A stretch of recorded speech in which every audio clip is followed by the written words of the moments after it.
ya, kasus pencurian laptop dengan HP yang terjadi di Kerjaan PNS, alamat Kampung Tanah Desa Inang, Kecamatan Karawang, Kabupaten Jeneponto.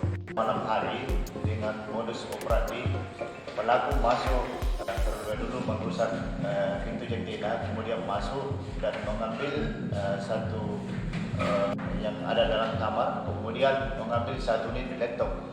Kemudian setelah itu keluar dari rumah. Kemudian untuk TKP kedua, pencurian HP dan pencurian dan satu unit motor, modusnya juga sama, itu masuk ke dalam rumah dengan terlebih dulu mencuri ke jendela, kemudian masuk ke dalam rumah dan masuk ke kamar dan mengambil satu buah HP di dalam kamar.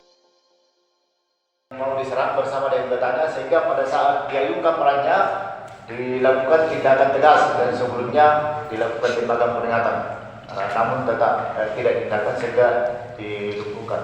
Siap. Oke.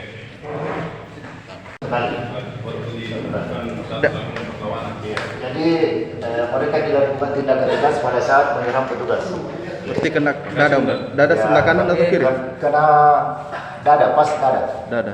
Tapi memang sempat anggota melakukan negosiasi dengan pelaku. Ya, anggota sebelum melakukan penangkapan memberikan mengingatkan dia agar mereka menyerahkan diri dan membuang perannya, namun tetap tidak mengindahkan dan melakukan penyerangan terhadap petugas yang mengancam jiwa petugas, sehingga dilakukan tindakan tegas.